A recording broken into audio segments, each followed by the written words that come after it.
एकादशी व्रत का सबसे पहला नियम है कि आप जिस दिन व्रत करो उसके एक दिन पहले भक्ति का संचार इस हृदय में कर लो।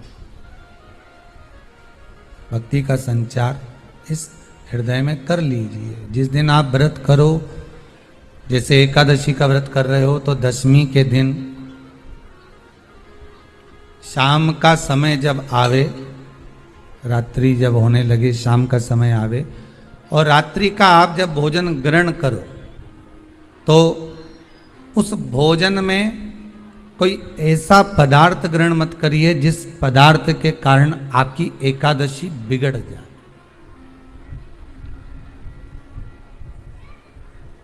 एकादशी का दूसरा नियम बहुत ध्यान से सुनिएगा। जिस दिन आपकी एकादशी का व्रत हो उस दिन प्रयास करिएगा कि अपने हाथ से किसी भी वृक्ष की कोई पत्ती टूटे ना। अपने हाथ से किसी भी वृक्ष की, पौधे की, किसी भी वृक्ष की पत्ती अपने हाथ से ना टूटे। बहुत ध्यान दीजिएगा महाराज। एकादशी का ये दूसरा नियम है कि अपने हाथ से किसी पौधे की, किसी वृक्ष की, किसी डाली की कोई पत्ती टूटे ना, कोई पत्ती ना टूटे, इसका प्रयास करिए। यहां पर तीसरे नंबर का जो, चौथे नंबर का जो उपाय बताया है, उपवास करने का जो नियम बताया, उसमें वर्णन किया। एकादशी के दिन अगर आपका व्रत है तो आप भूलवश भी डब्बे में रखी हुई रोटी गाय को ना देते हुए कुछ थोड़ा सा फलहार, कोई केला, कोई सेब, जो आप खाते हो, अंगूर, पपीता, जो आप ग्रहण कर रहे हो, उसका थोड़ा सा भाग आप गाय को प्रदान करो। आप गाय को दीजिए।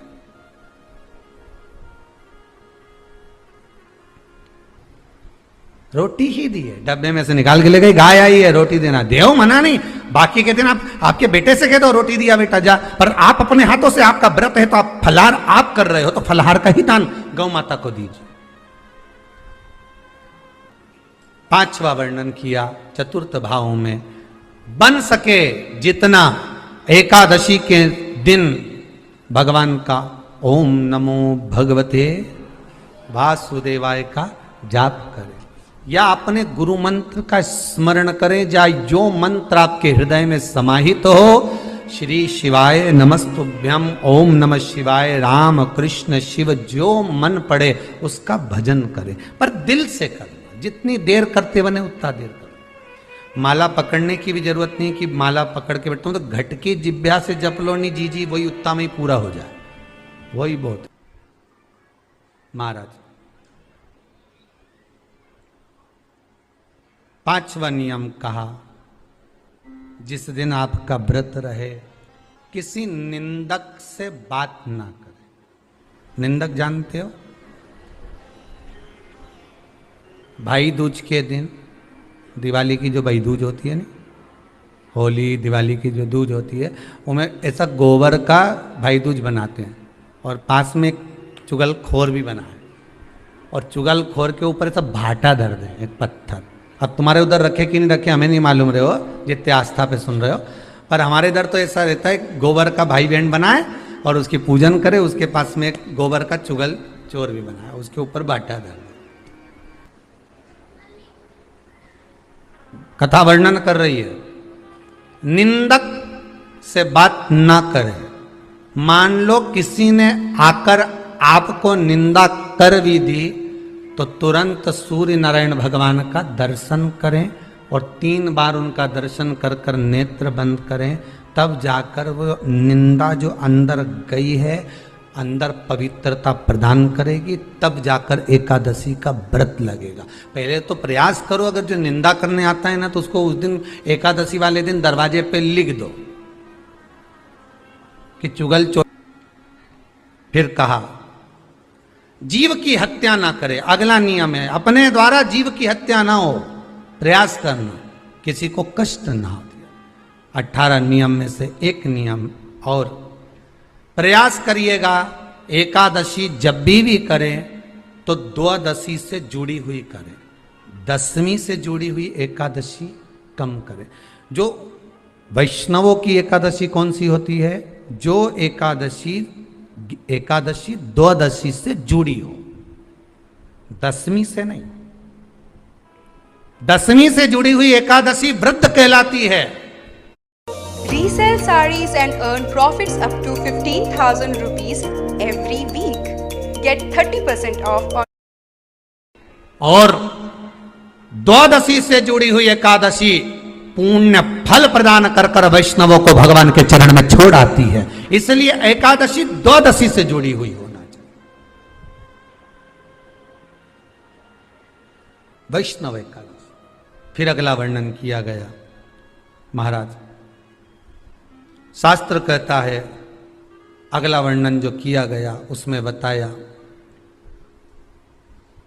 प्रयास करें जिस दिन एकादशी हो उस दिन घर में बुआरी झाड़ू आदि जो लगती है वो दूसरा लगा ले। क्यों? उसका वर्णन है, अगर आप बुआरी लगाएंगे, झाड़ू लगाएंगे, पोछा लगाएंगे तो हो सकता है कोई जीव आपके हाथ के द्वारा मर जाए। अब एक बार ये कथा हमने काशी में कह दी थी। क्या करोगे?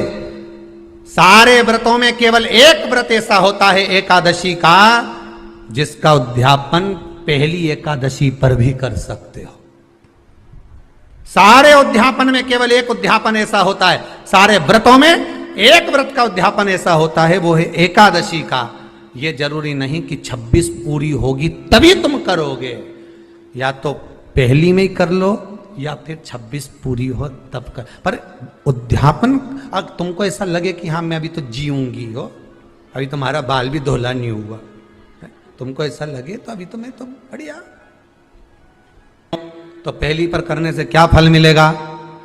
तो एकादशी की नियमावली कहती है, अगर मान लो आपने पहली एकादशी पर भी उद्यापन कर लिया, इसके बाद में जितनी एकादशी करोगे वो सारी तुम्हारे खाते में जुड़ती जाएगी। मतलब बैंक में खाता खोल लो, ठीक है? खाता खोल लिया, अब जितना कमाता जाओगा उसमें डालते जाओ, जितनी कमाई करके लाओगे उसमें जमा करते जाओ। एकादशी एक बार उद्यापन पहले में भी हो गया तो बाकी का पुण्य तुम्हारे खाते में आ जाएगा, उसका पुण्य। एकादशी का उद्यापन बड़े महीने में माघ शुक्ल एकादशी के दिन, माघ का महीना हो, शुक्ल पक्ष की, जम के बोलिए, एकादशी हो, प्रयास करना कि आप उद्यापन करें, भले 5, 10, 11, 12 जितनी एकादशी हो जाए, 26 हो जाए तो ज़्यादा अच्छी है, नहीं तो आप करें तो माघ महीने की शुक्ल पक्ष की एकादशी के दिन आप उद्यापन करें।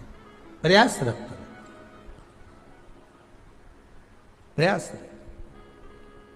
बड़े महीने के अंतर्गत जो उद्यापन, हाँ चतुर्मास के अंतर्गत उद्यापन नहीं होता एकादशी का, बहुत ध्यान दीजिएगा। हमारा ये जो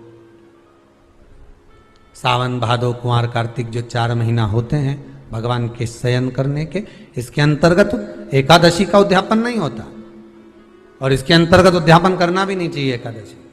हमारा एकादशी का उद्यापन